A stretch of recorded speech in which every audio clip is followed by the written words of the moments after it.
Hello. Hej allihopa och välkomna till DJ-podden Meet the DJ. Och veckans gäst. Vi ska inte avslöja vem det är ännu. Vi ser honom i kameran. Men Kjetil, hej. Hej. Välkommen, tänkte jag säga. Men ja, det känns som att jag bor här mer eller mindre. Ja, så. Tillbringar väldigt mycket tid i det här rummet. Jo. Som för övrigt kan jag tillägga har det säkert en temperatur på massor med grader idag i alla fall. Oh ja, det är ganska varmt. Så ska vi sänka introt som är Kjetils skapelse faktiskt, för de som undrar. Så där har vi lagt upp en liten playlist. Welcome, Ty. Thank you, sir. TUGGWELL, Thank you how very are much. you? Good to be here. Good to be here.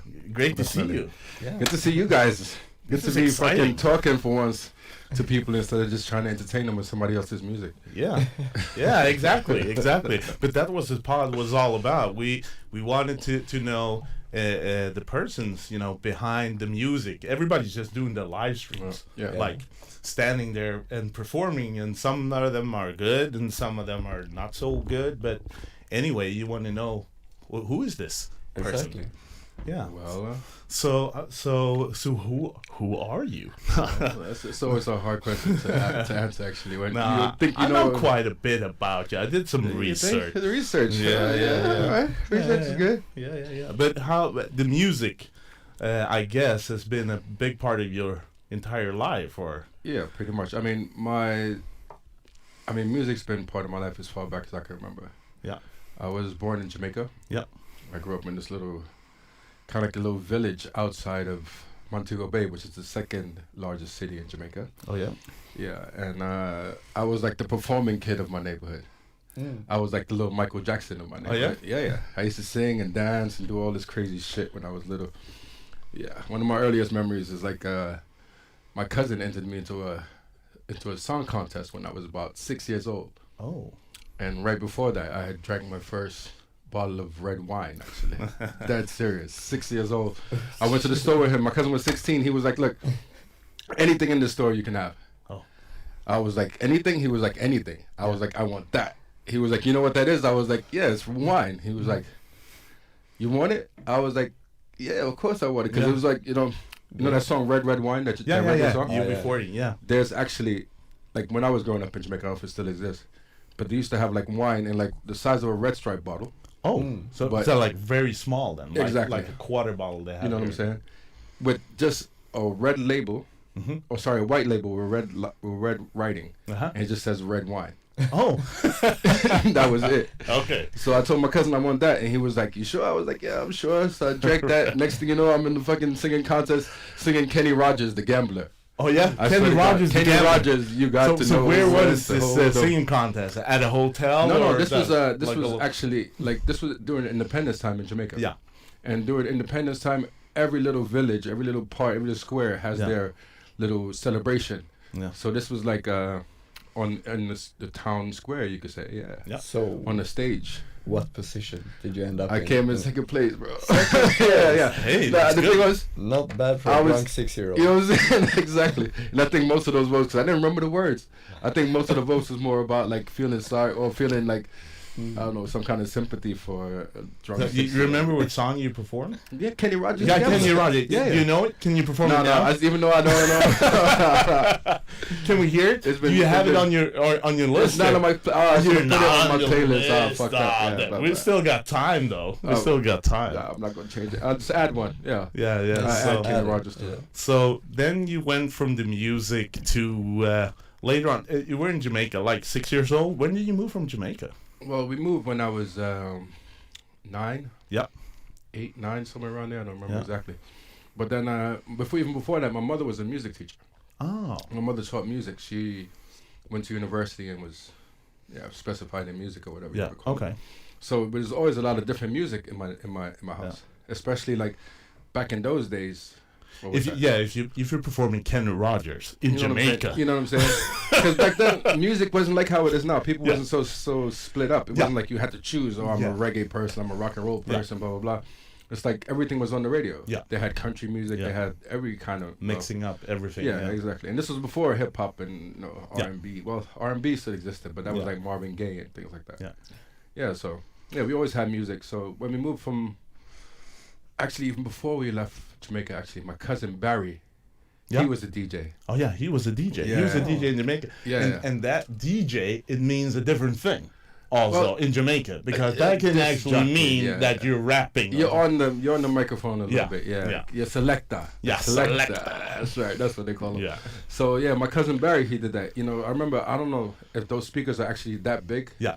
Or I just felt like they were fucking huge. No, they're huge. yeah, they usually they have the parties out in outside. the bush. Yeah, exactly. in the bush.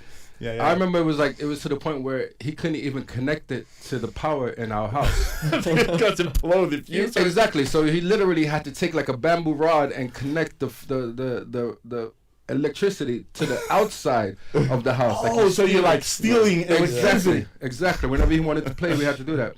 So I remember I was in his, like, he lived in like you could say the bottom floor or basement of our house. And I remember I saw the first Donna Summer record. Yeah. I was trying to find it the other day and I couldn't find it. Maybe I imagined this in my head. Yeah. But I remember she was in a cafe and she was dressed in like a waitress outfit, and it was like pastel colors in the background. I thought to myself, wow, that's fucking fantastic. Yeah. And and then she took out the record and it was like this black thing and it had all these little circles in it. I was hooked from then. Oh yeah. Yeah. So you moved from Jamaica to where? We moved first to Brooklyn. Yeah. Oh, so you went to the States. Yeah, I lived in Brooklyn, and this was like 85, 84, or spring 85. Interesting times. Yeah, man, it was crazy. Graffiti was crazy. Yeah. Back then, it was like people used to do the whole trains. Yeah. So I remember one of the first things I saw The when I whole came, car window the down. whole car, everything. I remember one of the first things I saw was, first of all, the shock of like, going from a little village in Jamaica and you go to like this big city and it's like trains moving all above you, and the nighttime was scary because when we walked under the train, it was like sparks coming from it and all this shit. Yeah. And then in the daytime, it's like when you saw the train, they looked like a monster, some kind of snake or some kind of dragon or something, because there's drawings and all this stuff on side. It was a extreme culture shock. Oh yeah. Extreme. Yeah. So how long did it get you to adjust to what is another like Jamaican community there? No, I actually lived in a Puerto Rican neighborhood. Oh. Yeah. Okay. So I was kind of. You're like, where are my patties in curry goat? Hey, you know what I'm saying? None of that stuff. Oh, none of it. All they had was maybe some rotisserie chicken at the pizzeria or something like that. None of the food was familiar. Nothing was familiar. The language, a lot of my friends spoke Spanish. I think I knew a little bit of Spanish. From what I remember back then, I was okay with the Spanish. But now it's been so many years that since I even tried to use that I don't really remember. But yeah, it was Espanol a little bit. You know what I'm saying? But hey, you want to share some music from your growing up time? So yeah. What do you have? You're the guest, so you get to choose the music in this podcast. I forgot to add like the Kenny Rogers track. Yeah, but hey, you still got time. Yeah, there we go. All right. Yeah. So we start from the very, very beginning then. Yeah, sure. We start with Yellow Man, because I remember this Yellow Man track. Yeah. Was the first, like, we went to, this was Reggae Sunsplash. Yeah. Oh, yeah. In Jamaica. I think it must have been one of the first years, because this was like, I was too young. Yeah. And I remember my parents saying, okay, now Yellow Man's going to come on, so you have to go home. Because he was like dirty. dirty. So they were like, no, you can't stay no more, you got to go home. So I remember that, but as I got older, I got a chance to listen to Yellow Man, and I put that one on the playlist. Okay. So I just hit play? Or? Yeah. Just hit the track, and we'll see what happens. Well, you see if this rhythm you have a patch, Yellow Man made it. And you see after me don't made it, me set it. Zungo, zungo, go, zungo, zen. Zungo, zungo, go, zungo, zen. Say if you have a paper, you must have a pen. And if you have a start, you must have a end. Say 5 plus 5, it equal to 10. And if you have goat, you put them in a pen. And if you have a rooster, you must have a hen. Now, zungo, zungo, go, zungo, zen. Zungo, zungo, go, zungo, zen. Jump for happiness and jump for joy. You know fi call yellow man no boy. Lady and they used to take fit Brave guy lord him call him child. You know fi call yellow man no boy. You know fi call John no boy. You know fi take iron knife boy. Zungo zungo go zungo zeng. Watch it. Zungo zungo go zungo zeng. Catch it. Zungo zungo go zungo zeng. Car 00119. Yellow man make you feel so fine. Me chat and me lyric, me chat them in a rhyme. Me nah eat like me full up a rhyme. Cause yellow man him nah commit no crime. Cause zungo zungo go zungo zen. Zungo zungo go zungo zen. Hey, go shumpen, go shumpen. Hey, go shumpen, go shumpen. Say if you have a start, you must have a end. Say if you have a paper, you pass me the pen. But tell you yellow man, I'm too much girlfriend. Can't no for them matter, but me not have no girlfriend. You a idiot, boy, me have 110. Say all of them a be yellow children. All of them a be yellow children. Yeah, sign off. What did we hear? Yeah, that was Yellow Man. Yellow Man. Always so interesting hearing what the guests bring every week. Yeah, I didn't even really realize what I was doing. Actually, I didn't really know I was supposed to do this. I thought it was supposed to be all house tracks or techno tracks from like recent memory. But yeah, it's good to have. We want to hear like the musical journey that brought you there. Yeah, that's good. I think I got some good ones on here too. Yeah, that's nice. great. That's great. I'm looking forward to it because we haven't seen the list, and that's what's exciting. Exactly. Yeah. Last minute tie in the house. Yeah. So from Brooklyn, and then. Was it about DJing? No. Well, the DJing thing, like I said, my cousin Barry back in the days, he had his thing going on. Yeah. And then I left Jamaica, and then that kind of died. I think my godfather also used to play music, from what I remember. Yeah. So there was a little bit of start there, and then we moved to New York, and it was mostly just like trying to get into the system there, trying to learn which jackets to wear, what time, and what the fuck is snow. I remember the first time I saw snow. No, like real snow, like falling sky snow. So we came to the States about the first time about the same year. I was in '84 was the first time we came to the States. Yeah, springtime. Oh yeah, April. Yeah. No, sorry, not April. March 9th, if I remember. I came there in June. June to LA though.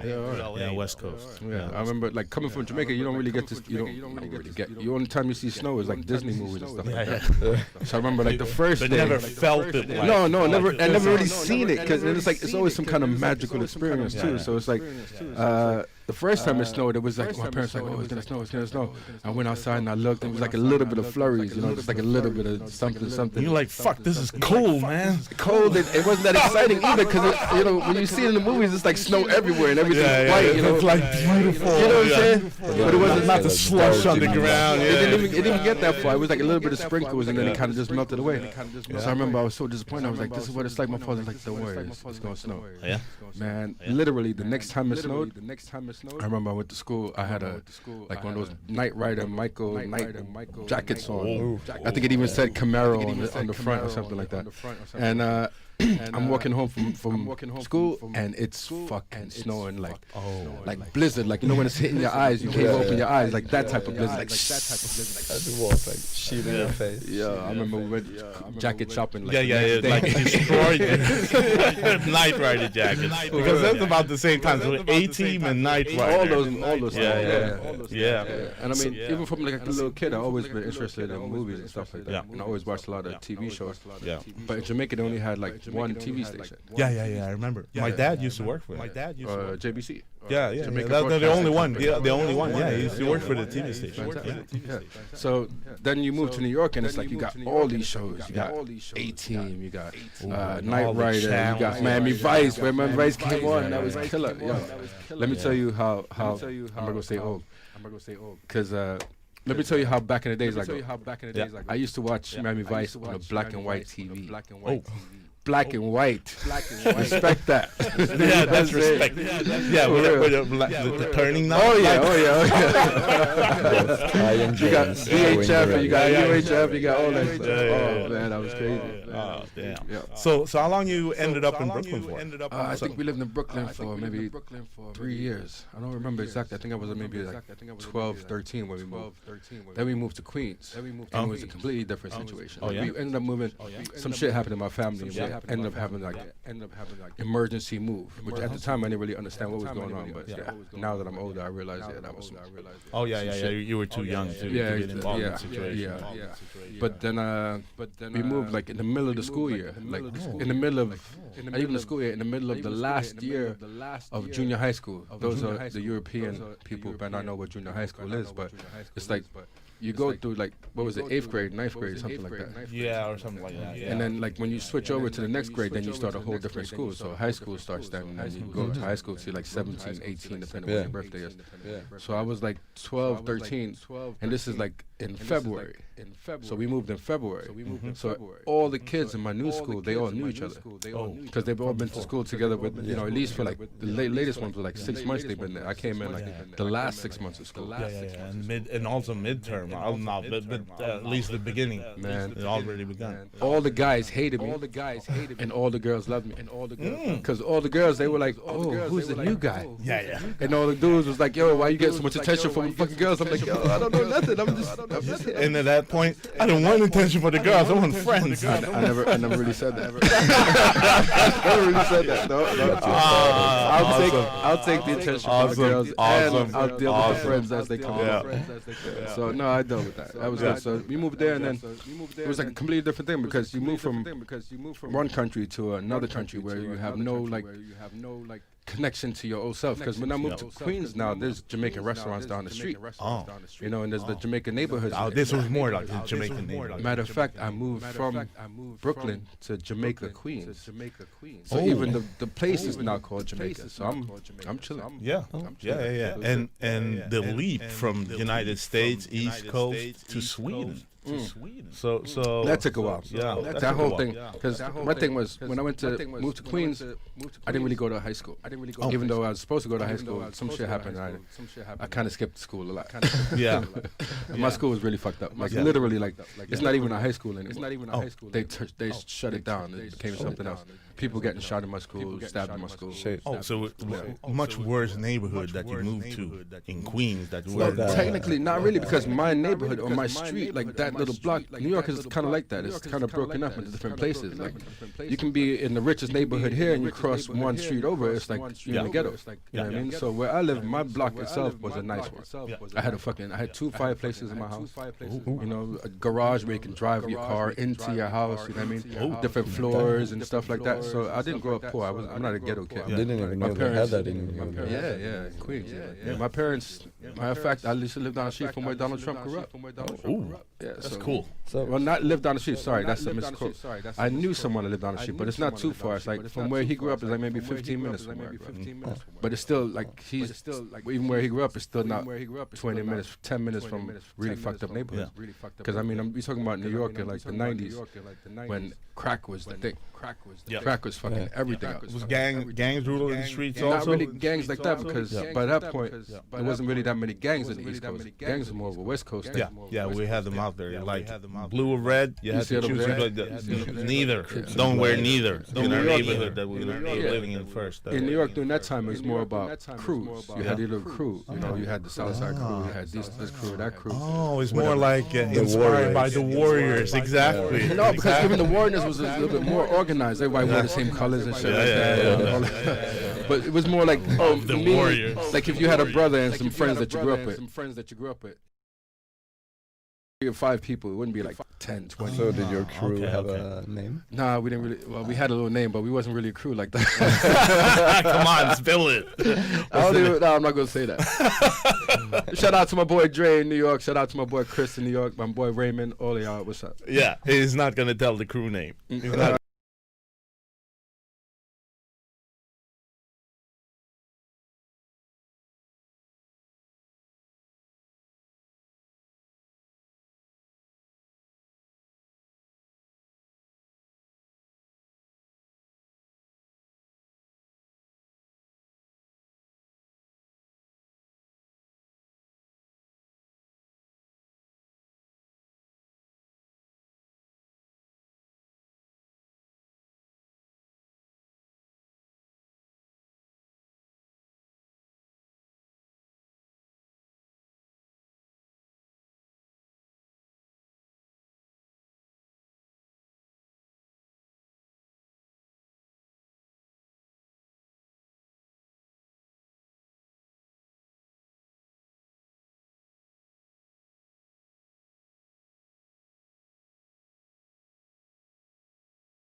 What is a brainwashed kid going wild?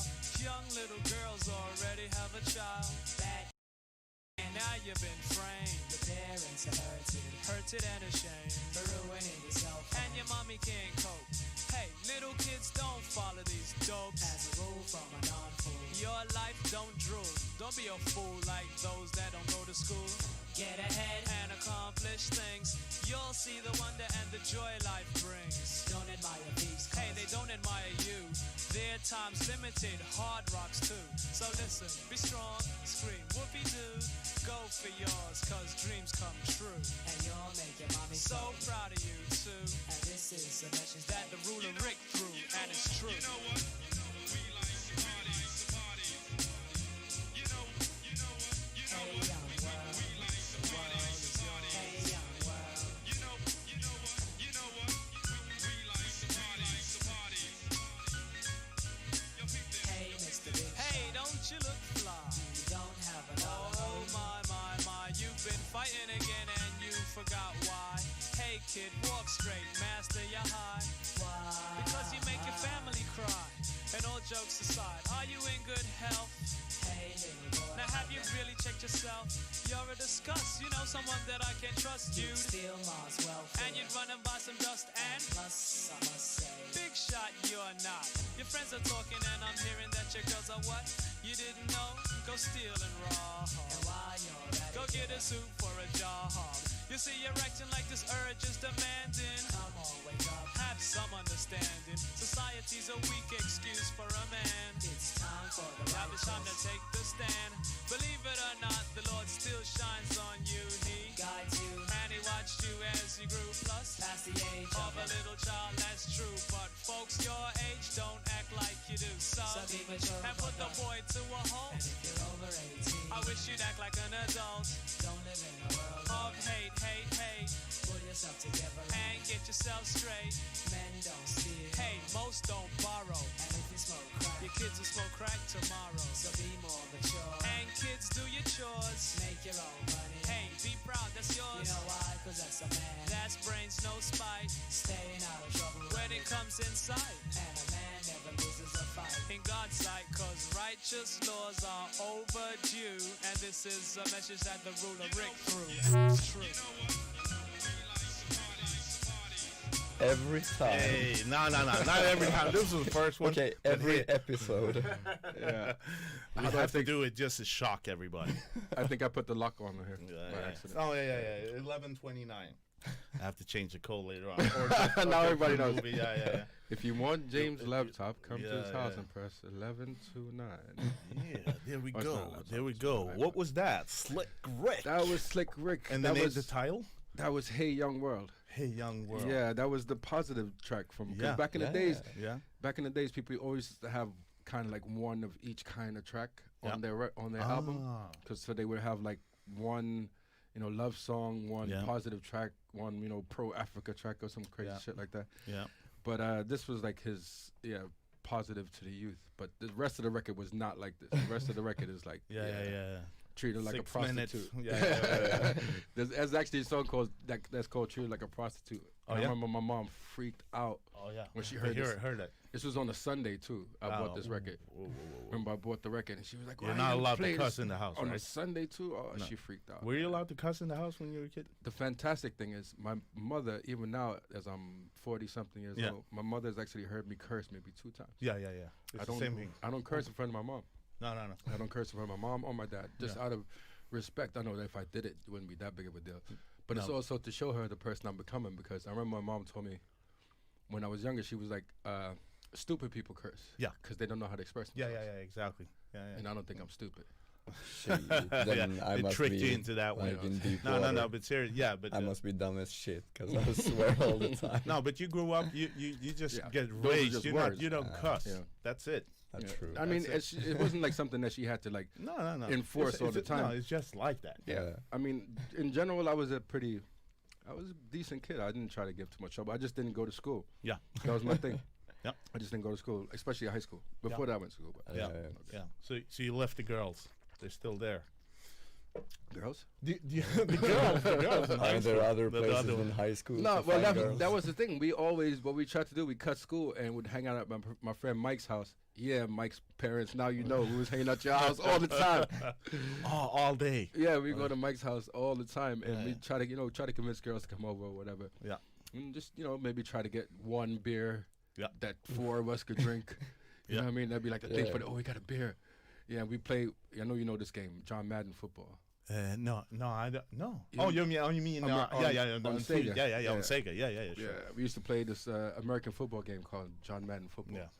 And it came out in like 93, 92. Mm-hmm. And I think we played every year. It was like a thing, like, we gotta get this game. And we got the game, and we go cut school and sit in my friend's house and play that. Just played and played. Yeah. And then once we found my friend's stepfather, we found his stash of porn. Oh. Yeah. So we was going. I want to, Mom, don't watch this. Nah, but we found his stash. He had like a whole, like a cupboard. Yeah. Oh. Like a whole, like a video store. Unlocked? Almost. No, well, the thing was he had a lock on it. Yeah. But what we did was we took the hinges off. That's daring, my God. So we If you couldn't got find the caught key. in that one. We couldn't find the key to get in, so we took the hinges off, and then we started inviting all these little girls over. We watched porn together. Oh, shit. Yeah, that was crazy. Hope my daughter's not watching either. You took the hinges off. That's yeah, hilarious. we took the hinges off. That was crazy. Oh, damn. That was fun. So I guess it Yeah. kind of proves your point that smart people don't curse. Yeah, Since exactly. you guys were smart enough Exactly. to remove the You know hinges what I'm of the saying? door Gotta to be get a to way the car. around. Yeah, Exactly. exactly. So yeah. The but that was porn Queens. stash, the mother load. Yeah, but like I said, the high school situation was really fucked up, so I Yeah. didn't go to school. Yeah. But you asked about how it brought me to Sweden. I went to university after a while. Yeah. Yeah, I bumped into a friend of mine, and he was like, "Oh, I just took my GED, and now I'm going to go to, I think it was St. John's or one of the colleges in New York." Mm-hmm. And I was like, "What? You can go to university if you get your GED?" Because I didn't know that. A GED is like in Sweden it's called like komvux. Yeah, yeah. Like you get like an equivalency. You take a bunch of tests, and then that's as good as if you graduate high school. So I was always good at taking tests, so I just took the test instead. And I did really good on that, and then they let me take the SATs, and I went to university, and I went around. I did like a TV show for a while. Oh yeah? Like how? Like We did like a Yom TV Raps kind of thing. Okay. Yeah, where we Like would- on the local network. First we started out only on campus, and then we went around on the local, but it was like local there is to like 200,000. Yeah, exactly. Special Yeah, audience or some shit. Yeah. So we started out just like, it wasn't even me. Like I went to school because a friend of mine was going to school. My friend Chris Noel, he was going to school there first. Yeah. So I went to go visit him, and he was working at the TV station at the university. Oh. So I went there, and I was like, because I wanted to work in TV. Yeah. And I get there, and there's just all these cameras and microphones and all this stuff just sitting around. And I'm like, why is all this stuff sitting here? He was like, yeah, you can take it if you go to the school, you have rights to take it whenever you want to. I'm like, Oh shit. what? Like, yeah, you come in with your ID, you show it to them, and they give you a bunch of equipment, and you go do whatever the fuck you want to with it. Yeah. I was like, sold. I'm good. I'm coming back here. I went home. I read up on what I need to read. Yeah. I took a bunch of tests, and I got into the university. Oh. Yeah. Oh. Yeah. And then Just for doing the media and going into I television. studied communication theory actually, which is like, at the time I thought it was more about the actual working in television, but it was more about the psychology and the philosophy and the social dynamics of speaking and all this stuff. Like, I remember the first day one of our professors was like, if you want to go work in some TV station, you want to go work in Hollywood, this is the wrong class for you. I was like, fuck, I already pay a lot of money. You know what I'm saying? My parents is in debt right now. But so I was just like, fuck it, I'm just going to learn the theoretical part in class and then put it in practice in the TV station. Yeah. So we did that for, I think, like 3 years. We had an hour-long, like, Yom TV rap style show every... Yeah. You're presenting like hip hop music, or how do you, well, we actually we went to school. It's like there's 5 universities there, so it was like in close proximity. So it was a lot of different bands and artists that wanted to come there and play. Oh yeah, because it's like you get access to like the college crowd or whatever. So they would just come there, and it's like they get to hit like 5 colleges at the same time. So we got access to like a lot of people, Wyclef, Wu-Tang Clan. Oh yeah, yeah. We did a lot of stuff. Mary J. Blige, Faith. we were supposed to interview Biggie once before he died, but Oh. that was like some shit had happened. He got shot in the leg or some shit, so we couldn't really do it. So, yeah. It was crazy, Oh. but So that's so impressive. yeah, we did a lot of stuff back then. We had like, cause I started out as like a camera person, and then the guy that was working, he dropped out of school. Yeah. And then I just took over. I started editing. I started, well, not producing. My friend Chris, he did most of the producing stuff. Yeah. Like being in contact with all the record companies. I didn't want to. I'm not a good business person. Yeah. I'm not a good business person. I'm more of a creative person. Yeah. So he started doing that, and then I just stayed in the studio all the time, editing and Yeah. fixing stuff. Yeah. But then you found yourself like, okay, this is where I want to be, like in the music and media. That and was sort of- almost the complete opposite. What happened Yeah. was we were doing hip hop and R&B. Yeah. And like I said, from ever since I was a kid, I always had all this different kind of music influencing me. Yeah. So I wanted to do something extra. I wanted to do like, they sent us this Lenny Kravitz video. Oh yeah, yeah. I remember the exact moment when all this happened. They sent us this Lenny He's from Kravitz. Queens, right? No, Lenny Kravitz is from California, I think. Oh, isn't he? Yeah, I I thought think he so. grew up in like Queens or something. I don't know, maybe he did. Yeah. Because his mom was married to some lawyer at the Jefferson's show. Yeah, his mom was on the Yeah, Jeffersons. she was on the Jeffersons. She was Yeah. actually married and the lawyer. Yeah, Exactly. Yeah, that was the lawyer. Yeah, exactly. They hooked up on the show. But yeah, they sent this video, and I thought the video was so fat. I was like, yo, I want to play this on the show. Yeah. And the rest of the guys was like, nah, this ain't hip hop. I was like, yo, we got to be hip hop all the time. I mean, this worst case scenario, Lenny Kravitz is black. We can still play his music. And they're like, no, it's no good. We can't play it. And at the time, when I was going through changes myself, I was meeting different people. Yeah. I was trying different things and just trying to be and do something different. And I felt like I wanted to, not like, I kind of felt like people were holding me back. Yeah. I kind of felt like, and they knew that I couldn't leave like that because I was doing all the technical stuff. Yeah. I was doing all the editing and all Yeah. the lighting and all the sound. So they were like, no, if you go and do something else, then it's going to distract from this thing. Oh, it was like that serious. Or, Yeah, or, I mean, we were like getting- an ultimatum or something. Nah, but not the ultimatum. Yeah. It was more like I'm a very loyal person. Yeah. If I'm with you, if I'm with someone as a crew or whatever, Yeah. then that's who I'm with. Yeah. And my priority generally is to the people that I knew first, Mhm. or the project that I'm connected to first. Yeah. So I do that as long as I can do it. But how many hours did you spend like a week on that? Well, we spend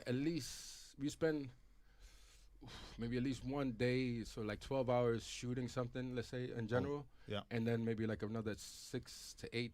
So that was about Editing. all your free time then. It was And I so- had a kid too at the time. Oh. I got married. This is how my daughter's mom came into it. Because I was already doing the show. Yeah, I was already doing the show. And, So when were your kid? What year? okay, this is now 90. I met my daughter's mom 90. I don't want to say the wrong year. I think it was 97. 97. Yeah, so I started university in 95, Yeah, and I met yeah. her in 97. Yeah.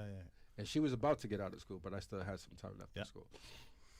So I was doing the show, and I met her, and it was just like, we fell in love Yeah. like crazy. We was like Yeah. fucking stuck with each other for Yeah. I don't know how long. And then she got pregnant, we got married, and took off from school a little bit, and then went back to school, and then started doing the show. And then by then, the show was starting to get big. Oh. Everybody's like, oh. It's like taking off. Or, Yeah, because we're interviewing everybody. We interviewed Tribe Called Quest and Wu-Tang and all these people. So it's starting to get to the point where, okay, we have to decide if we're going to keep it like local or we're going to try to Yeah. expand it or whatever. Yeah. And ever since we were kids, we had like this dream, like me and my friend Chris that I was going to university with, my other friend Gravy, we had like this dream, like all of us going to do different things. I'm going to do like the producing and the video editing part of things. Gravy would be like the performer, like the artist guy, and Chris would be like the manager guy. He would do the business side of things. Yeah. And whoever else came in could fill in different places. Yeah. So I really felt like we were at the stage where we were ready to do that. Yeah, because you had your different roles. Nobody's competing with each other. And you know, everybody's and done- aiming for the same goal. With their education and everything. Yeah. So I thought this is now the time when we should move out into the world and start doing it. Yeah, and try to get picked up by like a bigger Exactly, station. Yeah, exactly. But I felt like the people I was working with wasn't really on that level. Mm-hmm. One of the guys actually said to me, nah, I really see this as like a springboard to get myself into corporate America. Oh, When those words corporate America came out, I was just like, nah, fuck that, I'm out. So I Yeah. went to Linda, my daughter's mom at the time, and was like, look, let's go to Sweden for a while. Uh-huh. You know, because my thinking was to get into media. I wanted to. But Sweden, why Sweden? She was Swedish. Sorry. Oh, yeah. okay. I forgot to Now- mention. Yeah. That's how it happened. So I That's go to how it university. happens. Like, Yes. Otherwise, like being in Brooklyn or Queens Yeah. or studying Let's at just go university, to let's go to Sweden. Sweden. It's like I heard about this exotic country. Yeah. Oh, so she's from Sweden. She was Yeah. there studying. She was a foreign exchange student. She actually went to. Okay. Yeah, she went Yeah. 1 year in 1 year in high school. Yeah. First, and then we went to the same university. So by this point, she had been in the States for maybe like 5 or 6 years. Oh, and she was ready to go home. Not really, it was my idea, Were like I your kid said. born in the States? My daughter is born in Yeah? New York. Yeah. Yeah. So we met there, and we fell in love and everything. And we took a year off from school so we could have our daughter Shivani. Hey, baby. And we went back to school after that. Yeah. And then this happened. All this drama with the TV show and that happened afterwards. So because she was from Sweden, I mean, I hadn't met her parents at the time. Oh yeah. I didn't know anything about so didn't Swedish that- culture. I mean, we got Yeah. all this happened really quick. I think. Yeah. I don't know if I'm gonna put my business No, out no, there. yeah. But I met her I think she got pregnant maybe like 2 months after we knew each other. Yeah. Oh. Yeah. On purpose, I think. Oh yeah. Purpose. You know how to protect yourself. No, you no, know? no. Literally, no lie. She came to me after like a month, 6 weeks we were together. Yeah. She says to me, "My whole life, I know I was gonna meet you. Ooh. Specifically, not someone like you. My whole life, I know I was gonna meet Some you, deep shit. and That's we're some gonna deep have shit. a kid together." Whoa. And you did. And you And did. And can you you imagine? did. At this That's point, kind of beautiful, you know. Yeah. For real, crazy yeah, for kind real. of- Yeah. this woman, and I mean, at this point, she was like an angel that came to like rescue me because she was so beautiful. This Yeah. woman is so fucking beautiful to begin with, and she's so sweet and so kind. So at the time, I didn't know what type of relationship we would have, how I would feel about her, but I knew she'd be a good mother. You know, she's the mother type. She reminded me of my mother, and I was we were so in love. And then you're so in love, and someone says some shit like that to you. It's like, all right, cool. Yeah. You know what I'm Yeah. saying? So I think like the first time we tried to have a kid, we had a kid. She got pregnant like that. Wow. Yeah, man. So So maybe she was right. Maybe it was She right. was right. She was right. 100%, it happened. Yeah, it The happened. future came true. Yeah. So, you got any more hip hop music from that area? No, Run- before we go to hip hop though, Yeah? I have to go back because Yeah, when I yeah, moved sure. to Queens, I used Yeah. to hang out with some other friends. Yeah, sure. What was it? 1129. Yeah. We used to hang out with some other friends, and there's actually a video out there. If he hasn't thrown it out, my man Mark. What's up, my man Mark? There's a video of me dancing to this song way back in the days. Oh yeah. And it's a where, house Where track. is it? Where's the know. video? Where Remember can like we find it? when I think it was like when MTV first started out, so we were like trying to like do music videos and shit like that. Yeah. Crazy kids. So yeah, this is a house track because that would, like I said, growing up, the genres wasn't really so divided. You just liked what you liked, and everyone liked everything. And then you came to Garage House from Chicago with Mr. Lee See what and I'm saying? everything. Yep, Yeah, yep. and Jungle Brothers. But That for way me, the it was crossover. Frankie Knuckles. Yep. Frankie Knuckles was my intro. So Yep. the next track is got to be Frankie Knuckles because this was around the time I started getting Hit interested. it. So we do it like that. Look at me, baby. I've been crying. Tears.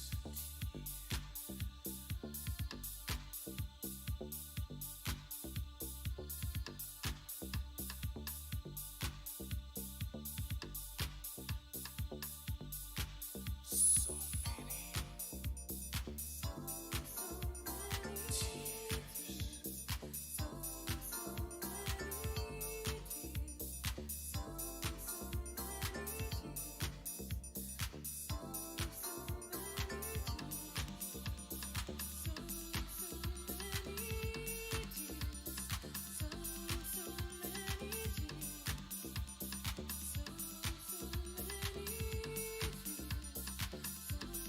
I'm a real good actor.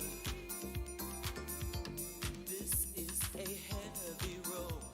Our love's a script, and you carry total control. Like a clown, I've been smiling whenever people are around. But when the curtain comes down and the circus is through, no one is left but me, you, and all my tears. So many tears, my tears.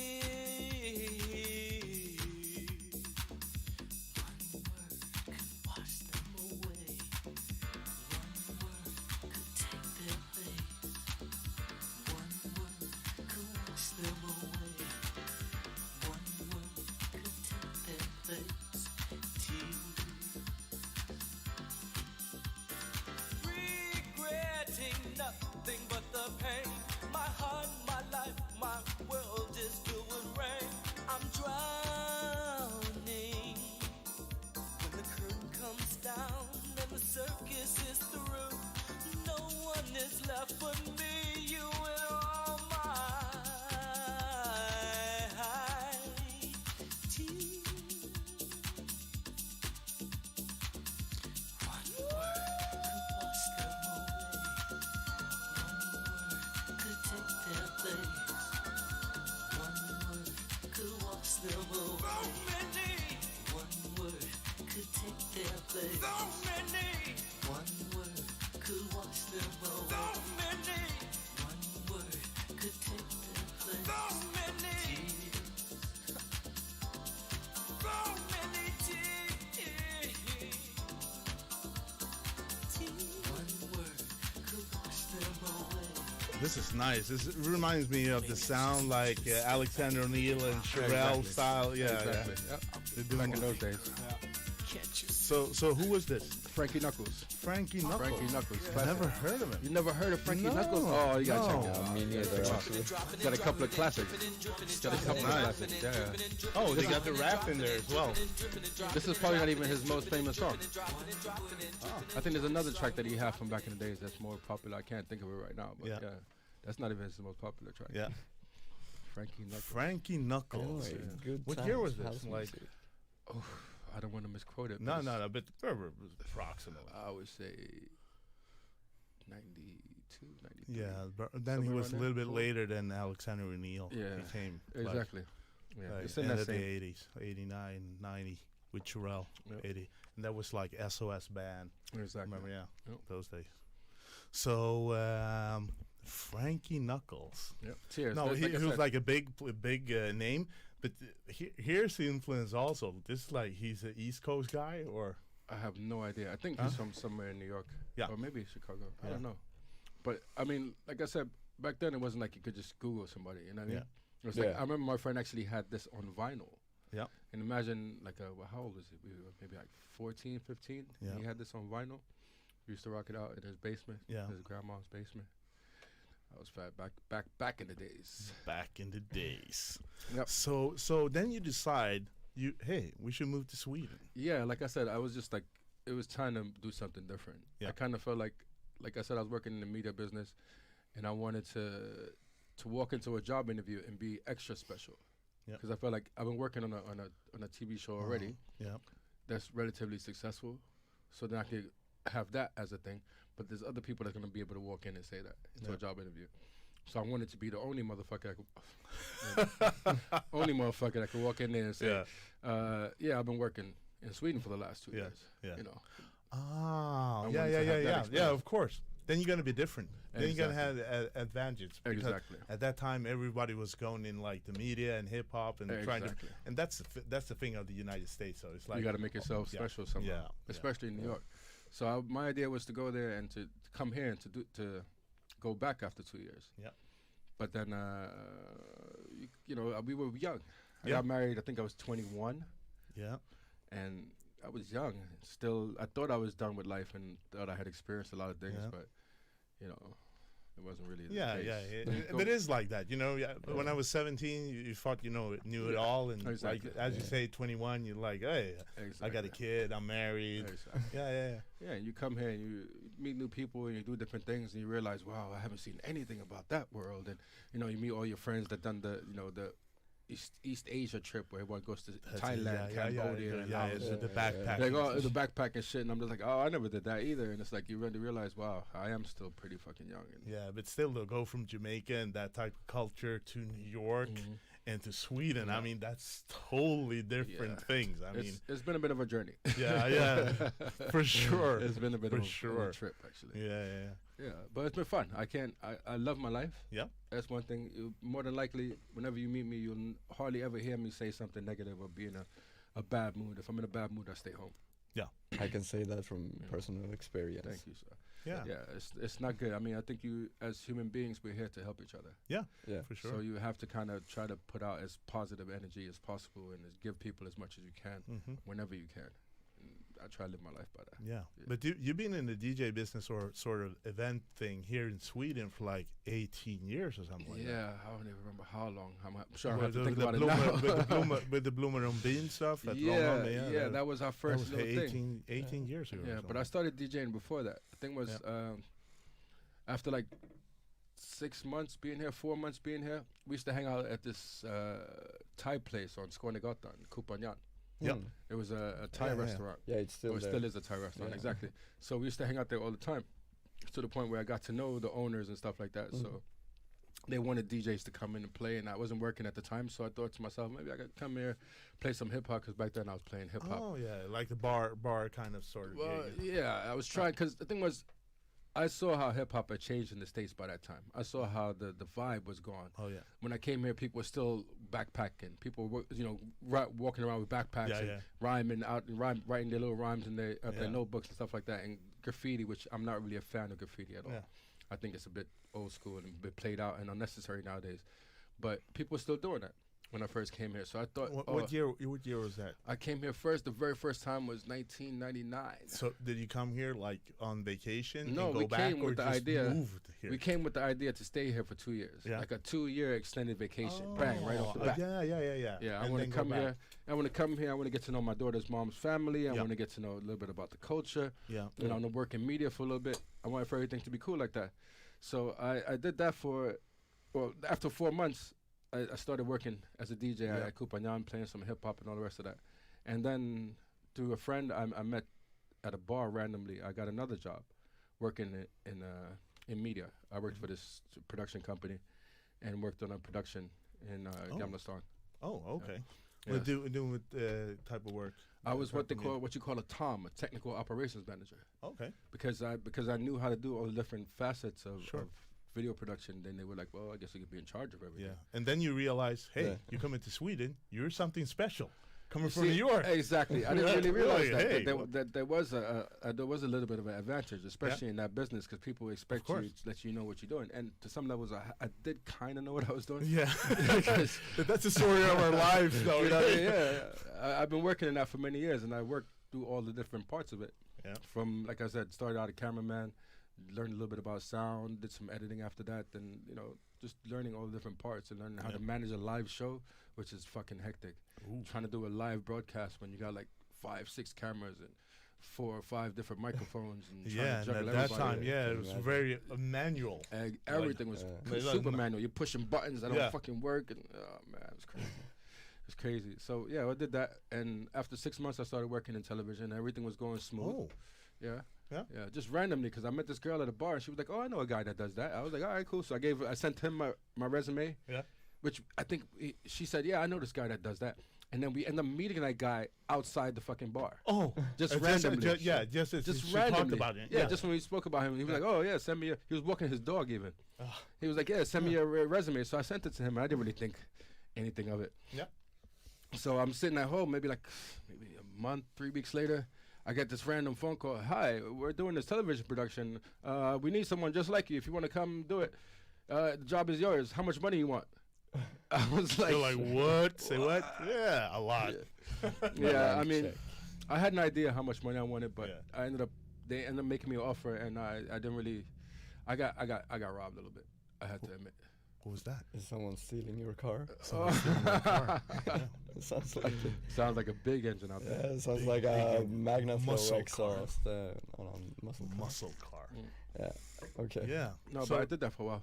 So yeah. So that like a TV, like a media just house doing like commercial shoots? Or? No, I actually worked consistently on this docu-soap. I don't know if I want to mention it. Oh yeah. Oh, you did? Yeah, I worked. Spill the beans. What soap like was the it? first couple of seasons on the show called Barren. Yeah. That was filmed in Gamla Stan. Yeah, Gamla Stan. I remember that. I did that. I was technical operations manager there for the first 2 seasons. I remember that. Yeah. I think. Yeah, I did that for I didn't follow the show though, but I remember it because it was a pretty big deal because there was like no other docusoap, maybe like Medusa or I think the something. very Yeah, it was first like- one Yeah. was Robinson, of course. Yeah, of Yeah. course. Robinson was the first one, which actually Robinson started in Sweden and got Yeah, and it got Oh. sold as Yeah. an idea. Okay, Yeah, I it thought wasn't- that- I thought that it wasn't- Sweden just joined the. No, no, syndication. No, it No, wasn't it's Swedish original. to begin with, though. Yeah. Oh, It wasn't Swedish. They bought it from, I think, Oh, they someone bought it. from Yeah. Spain or Italy, but they were the first ones to run it. Oh, okay. They were the first ones to run it, and then the American people took it over and made it into, what do they call it? in the States? Survivor. So, thank you, Survivor, Survivor. that's true, yeah. They made it into Survivor. So I worked for the same company that made Robinson at the time. Yeah. So they wanted to make a competitor to Big Brother. Oh yeah, Big Brother because first Big came out. Brother was on. Yeah. So they did that, and then we worked on that. We actually beat them, and we were the first. Fuck, that's such old news. I don't even want to talk about this. Yeah, of Like, I'm course. so proud of it. Come on, Yeah, man. No, but of we course. beat them in the time slot, like way back in the days. We beat them. We were the first show in the whole world to actually beat Big Brother head to head. Oh, So it was a big deal. yeah, it's a big deal because Yeah. back then Big Brother was a big Yeah, it deal. was killing everybody all Yeah. over the world. Yeah, I Because remember. everyone was just waiting for that first episode where someone would do it on camera. You see what I'm saying? Everybody's waiting for the fucking accident to happen, and it never really did. Yeah, Well, and, not and accident, but actually, the drama. accident happened in bar, and was somebody attacking another guy with a pipe or something. I Yes, remember. Yeah. I was actually right there when that happened. Oh yeah, and that blew the ratings through the roof. Yeah. I can imagine. I'm was- just guessing. The funniest thing is that you'd be surprised. A lot of those shows they don't really show the most interesting. Oh things. yeah. A lot of interesting stuff happens behind the scenes. They're like, oh no, we have to think about this person's privacy. I'm like, oh, they have to think about this person's family. I'm like, he should have thought about his family, Yeah. or she should have thought about her family. They signed So the they contract. actually do Exactly, that. like They're before coming on the show. if it gets too If it gets too wild, scandalous, yeah, if yeah. it gets, I mean, there was a couple Yeah. of things that got really scandalous, and they were like, and oh, we probably can't it's show like that. if it would hurt the show, maybe. I think it wouldn't have hurt Yeah. the show. No, You no. know how Oh, people you are. want- oh, yeah, No, you know how people I are. They think like scandals controversy. just People like- boost a show like exactly. that. Yeah, like that somebody drama. get kicked off the show. You know, Yeah. it happens Well, if you get. Yeah, too I mean, wild. but sometimes people get kicked off and they tell you it's one story, but it's a different story. Yeah, and yeah. It's just, I Yeah. think if you're gonna do a reality show, do a fucking reality. That's This- true. you do reality show. So Yeah. What? No. after Baran, what? No, well, I was doing that and I was DJing at the same time, but then by that point I started hanging out with these guys that were doing not really doing parties at the time. They were more going to parties. Yeah. Yeah, it's a bunch of guys from Soul 9, Southern, and stuff like that. And cool people, because for me, it's like, I was making shitloads of money at the time. Yeah. At least I thought it was a lot of money. Yeah. But sometimes I go out and try to go, downtown somewhere, and they would be like, no, you can't get in. Yeah. Members only or some Yeah, fucking yeah. bullshit. VIP, like guest list only or VIP Card or some yeah, fucking bullshit. So I got tired of that. And, and I met these guys. I remember we went out to this place on a Monday night randomly. Yeah. And I go down there, and I had heard some trance. It was a trance party. I had heard some trance music, but I never heard, I never been to, a party where people are really playing it and everyone knows what they're doing. Oh, it's like big time. Monday Bar on Norrlandsgatan then, huh? I'm not sure what it was. It was so long. I remember that it was the crew name was DEA. Okay. I remember I thought that was such a fucking tacky name. I'm like, why would Yeah, you yeah, wanna yeah. be Why walking- you call it DA? They had the fucking DEA jackets too. That looked just like Oh DEA my- jackets. I'm like, that's so uncomfortable, motherfuckers. Don't wear it. Why you want to have that for? Yeah. So I remember, that's the only thing I remember. Their names were DA, but the music was fantastic. Yeah. I remember I drank 2 Red Bulls really fast. Yeah. And I was all fucking hyper and I just danced. And, the wonderful thing about the scene back in those days, it was no one gave a fuck who you was. No one bothered you. No one was like, oh, where do you work? Where you from? None of that. Yeah. People came, they danced Had a facing the good time. DJ. If you came with your crew, you talk to your crew, you talk to your peoples. Maybe if someone knew someone from their crew, then you would interact with them. But for the most part, people just came, danced, and went home. You know what I mean? And for me, at that time, feeling I don't really need to make friends. I got a wife and kid at home. I just want to go out and dance and have a good time and go back home. Yeah. That was fucking perfect. Then I started hanging with these guys, and they showed me the ropes and they showed me around. And after a while, they started doing small little events here and there. And then it was maybe I can play some Some old house. school. Then you wanted to try the old school house No, first. not even. It was we played real this was trance parties way back in the day. So Yeah. there was there's still this hippie vibe about Yeah. it. So I'd play like psychedelic rock. Yeah. In the chill out. Yeah. Some DJ kicks or something like that. Just really mellow, chilled out music. And then it went from being the I'd say the chill out to the alternative dance floor. Yeah. That's when the transition came, but that's some years later. Yeah. Yeah, but sorry, I'm getting ahead of myself. No, that's cool. Yeah, but no, we started doing like small little events, and then I went home for a year. Yeah. Because then me and my daughter's mom broke up. Yeah. Yeah. Then me and my daughter's mom broke up, and when I came back, she was like, no, when I came So back, you went to the States for a year and then you came back. I went back from 2001, I think like before the summer, springtime 2001, to about springtime 2002. Yeah. So I was gone for all that time. And the whole idea was, to be there, and my daughter would go back and forth or whatever. But she was like 4 or 5 years old, and it didn't really make any sense. I would miss so much of her life, so I was I'll just stay. Yeah. And still, she's a U.S. citizen. Right? Yeah, she can come she was whenever born she here. wants So to. Exactly. Yeah, cool. Yeah, so, but it didn't really work. So I kind of felt like, fuck it, I'll just come back here. Yeah. So I came back here, and that's when the Blue Moon Bean stuff started. Oh. Yeah. Yeah. Oh, so it's the same crew that you hung with In before. the beginning, Yeah. I think even like Ulla Mortensson he has this Eventopia. Okay. Yeah. We used to be a part of a crew. It was his idea from the beginning. Yeah. I remember I came back, and I hadn't told anyone that I came back to Sweden. I lived in Sigtuna at the time. Went into hiding. Yeah, so I kind of just hung out there and didn't really tell anybody. And then when I came back, I called, and he was like, "Oh, we're having a meeting. We're putting together a crew. We're gonna do parties." I was like, "Fuck it, I'll come meet up with you guys." So I went there and sat down and explained the whole idea, and there's a bunch of us, and we was like, "Oh yeah, we can do it." And the idea was first to do parties in Långholmen. Yeah. In the daytime. Outside right? Parties in the daytime. So we did parties from like 10 o'clock in the morning till 10 o'clock at night. Every Saturday for like the first 2 summers, man. Yeah. Can you imagine because now your Fridays are fucked up. Yeah. Every Friday's fucked up because you got to be there early Saturday morning. Yeah. So it's like you're going to work whenever I had a job or whatever, I go to work all week, and then be like getting up to go to work again on Saturday morning. Yeah. And we did that for like at least 2 years, 3 years.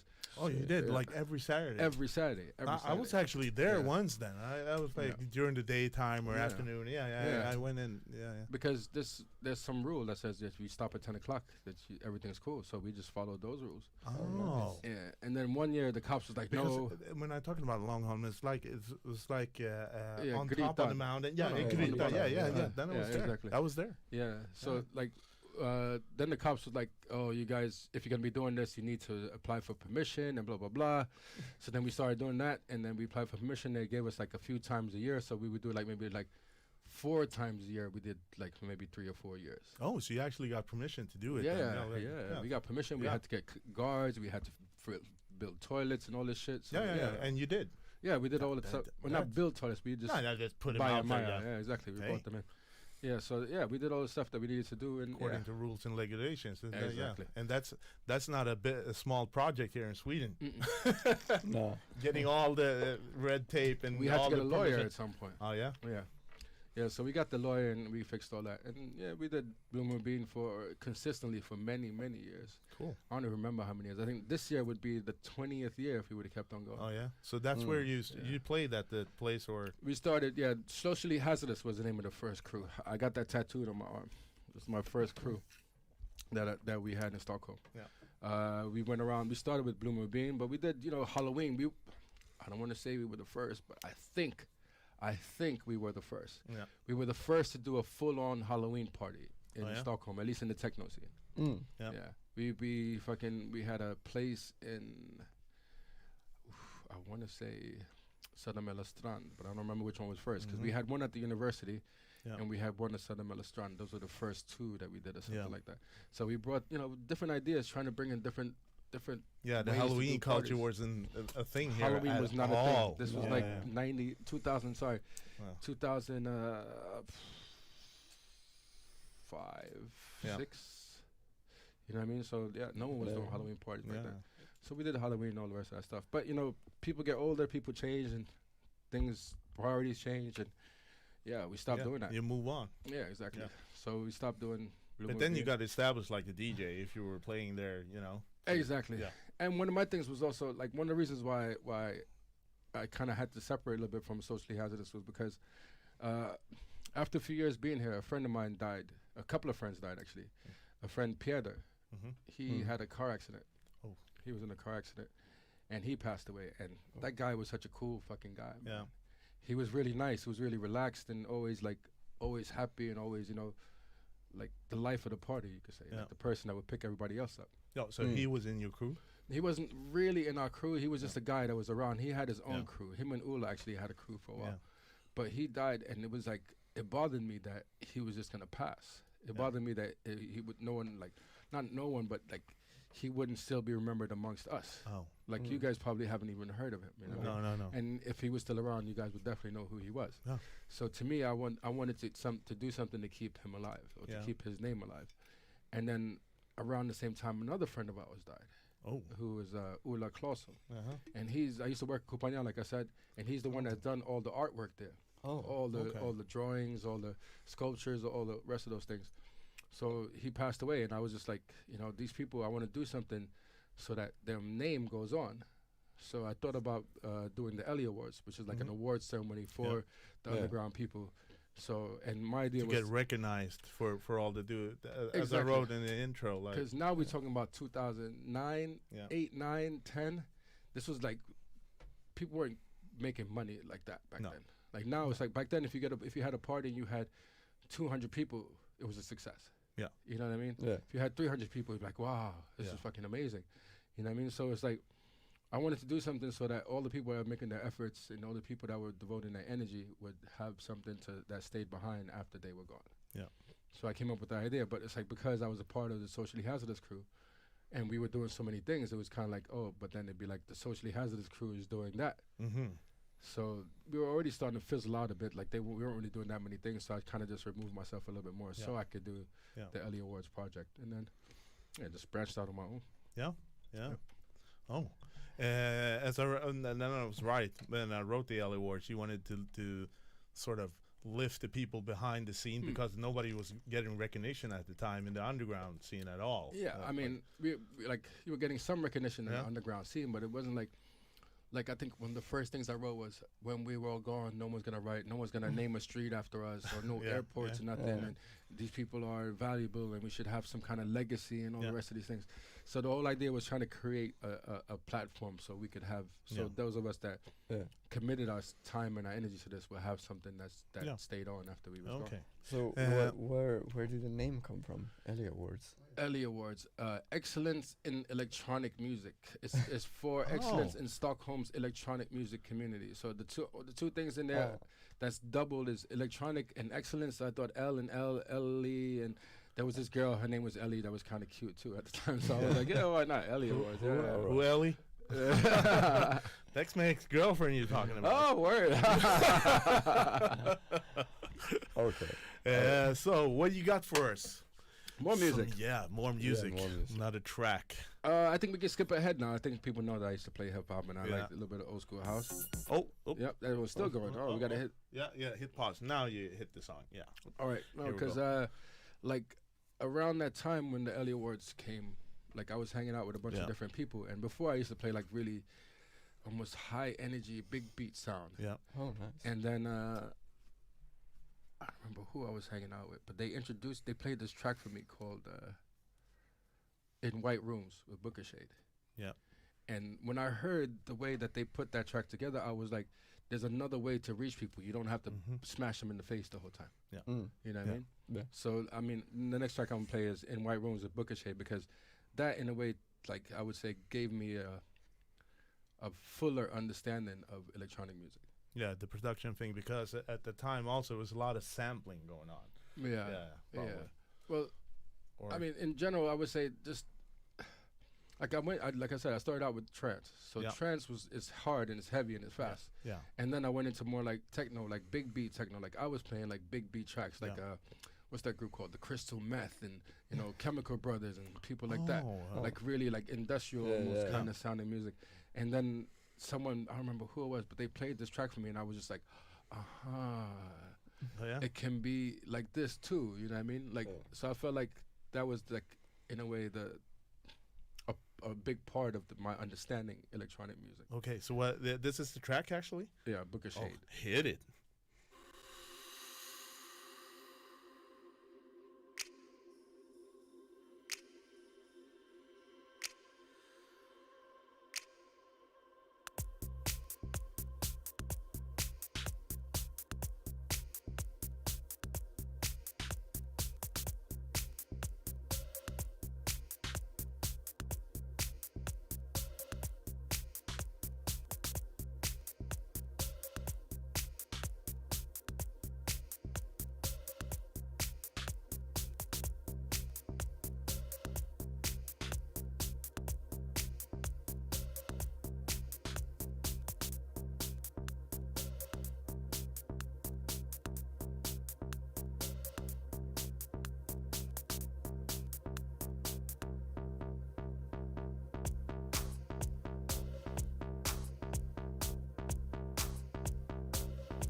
Yeah.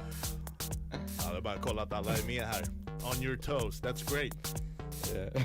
So this production actually blew you away somewhat. Yeah. I mean, I felt it. I felt like it had the groove. It had something going on that it wasn't bashing you in the face. Yeah. But it still got you moving. And if it was sexy in some kind of strange way. Yeah. I like Booker Shade. I actually met them once. Oh yeah? Yeah. That's nice. I was working backstage at a concert and they were performing and I got a chance to sit down and talk. Oh yeah, and you told them like, whoa, this is I got a chance to game actually, changer. Yeah, I got a chance to actually give credit to the people That's that helped nice. to That's fun to help do. to change. It is definitely. I felt good about that. And the fact is, I got pictures of that fucking day, and police took the camera. No. Yeah, I got in trouble some weeks afterwards, and the police took the fucking They camera. took the camera away. And they took my phone, and I never got that phone back. Actually, That's too bad. That's too bad. yeah, somewhere out there. Yes, floating around in space, Yep. maybe destroyed somehow. Yeah, and but we so what are you up to now? By the way, what's Right now? With all in the- Corona Oh times? Jesus Christ! Yeah, For the past few months, I've been working on launching my own podcast. yeah. I've been working. I want to call it the 5T podcast. Yep. Techno and talk on Tuesdays and Thursdays with Ty. Nice. Yeah, it's a bit of a mouthful, but 5T says it better. Yeah. Yeah, because I've been doing this for a while, and I want to kind of like what you guys are doing now. Yeah. But also interviewing the people behind the scenes. Yeah. Because my whole thing, I'm all about togetherness. I'm all about people everyone trying to have their place, and everybody trying to get recognition for what it is that they do. So not only the people that's DJing, not only the people that's standing in front, but the people that's carrying the speakers. Because if there's one thing about the techno scene in Stockholm, there's a lot of fucking characters. Yeah. Oh yeah. So that's many true. characters. So yeah. Sometimes I talk to people now and it's like, I'm sorry, I don't want to hear this story. Can you come on my podcast later? You know what I mean? It's like, this story is mind blowing. It's like, no, you can't tell me that your father was suspected of being a spy for South Africa. What? I didn't know this about you. Come on my show. Yeah. Yeah, it's crazy. So Yeah, and then for sure we're gonna push it when your podcast come out. Yeah, definitely. For sure. That's what it's For about. sure. Yeah. Like, I always believe it's always better to cooperate than to compete. Yeah. You know what I mean? Sure, I think that's true. it's better for the people doing things. It's better for the people going to things. You know what I mean? If you Yeah. want to go to a party, you want to go there. You want to make sure that it's probably the best thing that's going to be for the week. Yeah. You know, you don't just go there because everybody else is going. No. Because the reality is not people follow the crowd a lot of times. People don't necessarily go for quality. They go after quantity.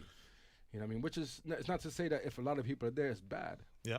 But just because a lot of people are there doesn't mean that it's good. Yeah, but we gave praise. I don't know if you heard the pod. Yeah. We gave praise to your party that you had at the villa. Oh, thank you. You got electrocuted. He got Oh, electrocuted. walking around in there. But still, that Like when party. I I was mean, DJing and all of those cables were Oh, hanging yeah. under the booth. You and can feel it. I got shocked all the time. Yeah, you can But feel it it. kept me on my I know. toes. Yeah, I had to come and fix that though. Yeah, no, but we've been talking about your party on every episode of this. yeah, I think Really, so. Probably, yeah. yeah. Giving praise because the lineup and the people there. Yeah. I mean, I got so many new friends at the party. And the mix of people there, they were really good. open, and it was really, really nice. Yeah, I try to do that. Like, I used to have this girlfriend way back in the day, and she'd be like, "Why, when you do these parties, you always make it sound so fucking hippie?"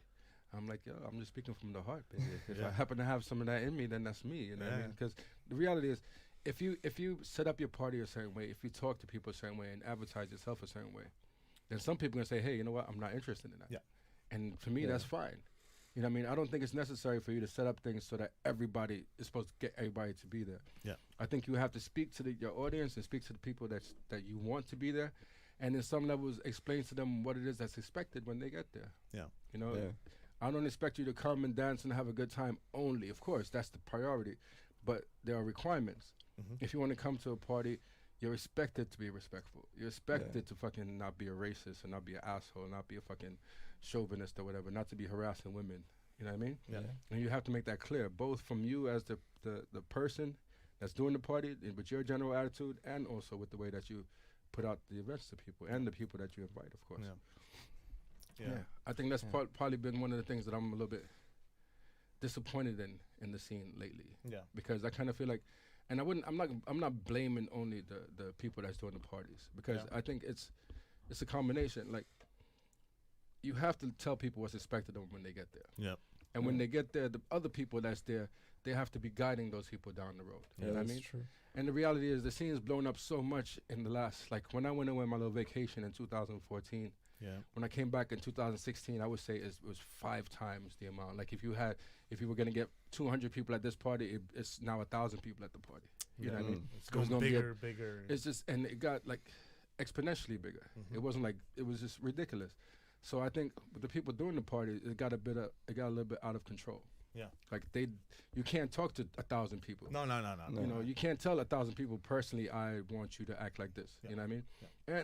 And sorry, a lot of the older people that were going to parties from before, I think they got a little bit scared away.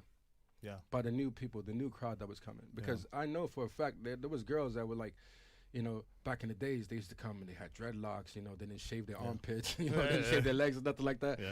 And then when the scene blew up and like a lot of other girls started coming in and they saw that, maybe the guys are giving those girls attention or whatever, then all of a sudden they switched their style. You know what I mean? Which maybe deep down inside, they're the type of girl that don't want to shave their armpits or don't want to fucking, you know, they want to have their hair in dreadlocks. But they feel like they have to in order to keep up with the times instead of like setting a standard, instead of saying, look, I'm this person. You know, if you want to come to this party, you're going to see people like me. And you're going to have to learn to deal with that. I think a lot of people kind of, in a way, converted or kind of watered themselves down or just gave up in general. A lot of people moved out to the countryside. A lot of people, you know, had kids or just like gave up on the whole idea of partying. Or they come out once in a while. Or, you know, not to say you have to party your whole life. No. But the reasons for it, and especially like when I got introduced to the scene, it was like people guided me through. You know, no, you don't talk to people like that. You know what I mean? Don't behave like that. You can't be hitting on girls. You know what I mean? You know, if you're going to talk to someone, be respectful. All the rest of those things. I think there just weren't enough people like that around lately. There haven't been enough people like that around because lately. it gets too unpersonal. So people and the big question from me and Kjetil, of course, is there a big, not a big, but there's a villa party in sight this summer? There's an island party coming up soon. I got a party planned. I got a friend that's got a fucking that's what we wanted to crazy hear. island we've been working on this year. I got a couple of friends that got a couple of crazy islands, but there's one that's already planned out. Oh yeah? Yeah, I can't really say too much about it yet because he wants to keep it a little bit secret until it's time. Yeah. But yeah, it's coming soon. That's nice. That's all we needed to hear. It's going to be a celebration of life. Now we're happy. But back to one of the downsides that I know that you and me have been discussing in the past about like the magnitude that these parties have been reaching. It's like whenever there's money involved, like actual money, then you start to see people's the greed or the people's like uglier sides. I am a terrible businessman. I'll tell anybody that. Anyone that wants to ask, I'm terrible at business. Because my thing, first and foremost, is always like, how much fun can I have? How much fun are my friends gonna have? How much fun is this gonna be? Oh shit, I need to make some money from this. You know what I mean? I need to pay for the DJs. I need to pay for this. I need to pay for the location. Blah blah blah blah. That's always been my the motivation. The motivation. Exactly. So sometimes it doesn't really work out that way. You know what I mean? Like the other day, I got into a little beef. This guy put up some shit on the internet about me. Oh, this dude owes me money from way back when, blah, blah, blah, blah, blah. Oh. I'm like, yo, bro, did I ever ask you for any money? No. I never asked you for no money. So you can't say that I owe you money. We did something together. Yeah. If we go rob a bank together, am I the one keeping all the money? No. Or you going to expect your cut? So if you expect your cut of the win, why don't you expect your cut of the losses? You know what I mean? Yeah. And the reality is, he said this to me way back when, and I was so disappointed. You know what I mean? I was super disappointed that he would say, okay, I expect you to give me back everything that came up minus from this situation. Because I'm thinking we're doing this together. So, of course. You're in this together, for the win or loss. Yeah, you can't split the cut or like you have to take the loss. Yeah. But being the person that I am, being the person that, like I'm saying, I'm a terrible businessman. When he said that to me, I didn't address it at the moment. Yeah. I took it. I was like, look, if that's the person you're going to be, I'll give you that fucking money. Because to me, that's not what's important. Yeah. If that's how much you need to shut the fuck up and be a regular, normal human being, that's what I'm going to give you. Yeah. But it just hasn't worked out like that. No. You know what I mean? And in the middle of all this corona madness, when there's no parties going on, when everybody's broke, when there's no restaurants, no bars, no clubs. Nothing. This motherfucker's going to try to call me out on Facebook. Out me. Try to out me on Facebook. Come on, man. How many times you see me? Talk to me in person. Talk to my face. Say, yo, what's going on? And I'll tell you, this is what's going on. But he didn't want to do that. Last time I saw him, everything was cool, you know. Oh. Everything was fine. And then he got like blindsided. Yeah, I said something on Facebook about him too. I Yeah, shouldn't probably said that. That's probably what started it. I accused people of being a bit of a racist, but I guess okay. I shouldn't have said that. I should not have said that. Yeah, Thai style. Yeah, but also we have a question for you. If you want to play at your parties, what's the best strategies? Like wear you down, or you know how to get about that? Because we were talking about that. Discussing like how I got my first gig at Thailandia.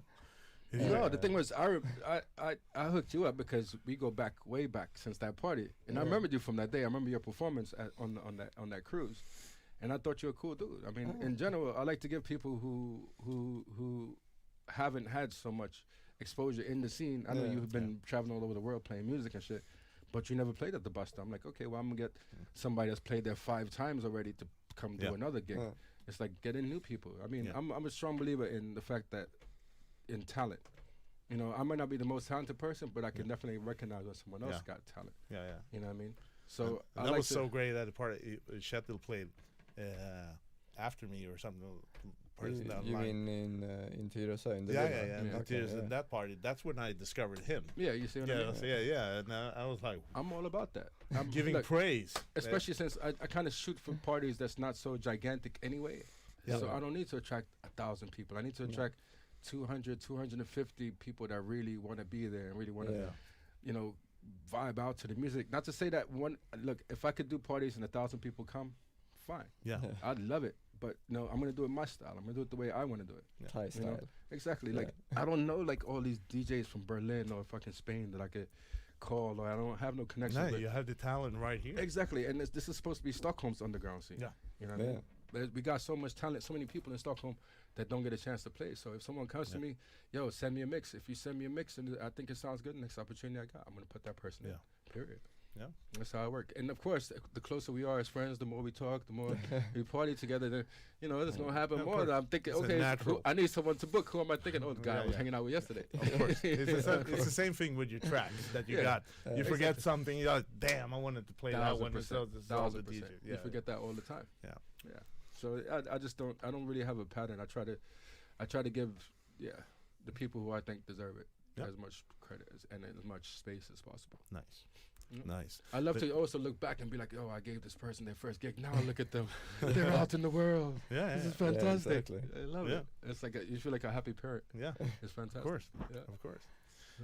So we can expect something this summer from you anyway. And gig-wise, I know this Corona times and everything, but like I felt, nothing's getting really canceled, more postponed. Now we don't know actually when it starts going to open up again, but are you shooting for like being on one place or just as it is right now? Like I have nothing lined up. Zero. Like no, I should say nothing. At Slakthuset. Yeah, I played at Slakthuset on Monday, and they asked me if I want to come back and if I'm available for other gigs. But I'm actually working on this project out in Gnesta. I've been actually making like art and like tables and furniture out of tires, bro. Oh. I was changing tires over the Corona thing. Yeah. And one day I was at work. I had taken a lot of vitamins. Yeah. You were like, I was ready to go. Go get him. Exactly. So I was like, yo, what do y'all do with the tires when they're done? She was like, yo, you give them to a company and they, I think, recycle it or something. Yeah. I'm like, can I have some? She was like, yeah. So I talked to a friend of mine, and he's a handy type of person. He has a lot of stuff laying around. So I just took a bunch of tires. I think we took like 30, 40 tires and just got them out of my friend's place and just literally, like, if I could go out there after leaving this interview, because that's where I'm in town right now to do the interview, if I can go right back out there, that's exactly what I'll be doing. I'm so fucking excited about that. Yeah, as we were talking about, you want to do something that's fun and lovable at the time. I'm just saying, motivational. And it's brand new because it's like it took me like a week to figure out how just to cut through them. Yeah, because that's some tough. It's got fucking steel inside and all these things. You know what I mean? Ooh. Yeah. But I figured 1 week to cut them. Another week to do some painting. Now I feel like I got that under control. How do you glue them together? You don't glue them together. That don't work. Do you like vulcanize them or something? No, what I'm doing now is like I'm kind of like trying to find like just combine different things like wood that he has laying around and try to do some screws. Yeah. See, I'm gonna get some shit together soon and post them. Yeah. But this is also for my friend's island. Also, he has this thing going on with this post-apocalypse concept. Yeah. Yeah, he's gonna be doing out there, so it fits in perfectly. So I'm basically kind of making the furniture for his post-apocalypse themed island. Yeah. Yeah, it's gonna be fantastic. Interesting. Yeah, and then you're gonna play for it. That's the thing, though. No. You're gonna play live for us. Yeah. Or do a set anyway. Yeah. That came as a surprise. Yeah. Are you ready to go, or? The world's most organized man. I think. I think I'm ready to go. Yeah. That's cool. So what are you thinking about when you're doing a set like this? When you have like the virtual crowd, I mean, what you're gonna give us? I think it's gonna be impossible for me to play hard. Yeah. Because I play for my audience. Yeah. And if I don't have an audience, then I prefer to listen to a little bit more chilled out music, a little bit more not even chilled out, more complicated. Let's say. Yeah. Yeah. So sort of more towards musical, like melodic. Exactly. More than just pling plong. Yeah. Tech. Yeah. You know what I mean? Like I said, I could probably from my background too, coming from so many different kinds of music. Yeah. It's like I feel more inspired by those types of tracks. Yeah. You know, if I'm on a dance floor and it's cooking, or if I'm playing and the dance floor is cooking, then throw a couple of bangers in there, of course. Yeah. But in general, if I'm sitting around just listening on myself, or it's the beginning of the night, I love to play parties in the beginning of the party. Yeah. Or right before the dance floor gets started. I think it's such a skill. Like, if people on the dance floor and there's 300 people and everybody's banging their hands in the air, blah, blah, blah, just about anybody can come on and keep that going. Yeah. You know what I mean? Just follow the trend. But to get people from sitting down or walking in out the cold to fucking shaking their asses, that's a skill. Yeah. That takes a little bit of working and a little bit of getting into the people. Exactly. So I like to do that. That was a real challenge in the Bronx, though, when you had playing three opposite floors. Yeah. Like getting people to stay in there. Yeah. Especially since I think Alban stole my style after a while, because I was cool for a minute. I had my little crowd, but then Alban opened up that little bar, killed my whole shit, man. That was terrible, Alban. But you the man, though. It's all good. Anyway, we'll love to have you back on the show. Absolutely. To tell us about this summer, probably maybe at the end of the summer or something like that, how everything turned out. And we look forward to hearing from 5T.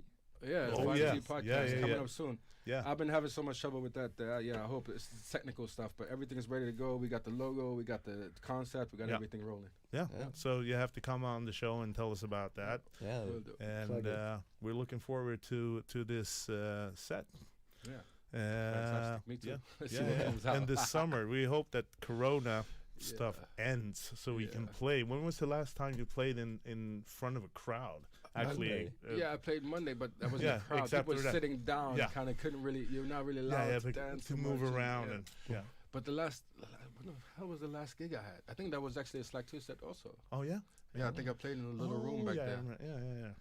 I think that sometime this winter then. Yeah, exactly. Yeah. No, but trust me, if there's one thing in this world I love to do is play music. Yeah. I love it. And I would do it for free, and I often do it for free. Yeah. You know what I mean? But if people can afford to pay me, I'll take that too. Yeah. That's great. Okay. Thank you very much, Ty. Yeah, thank you for coming on the show. Yeah. Thank you.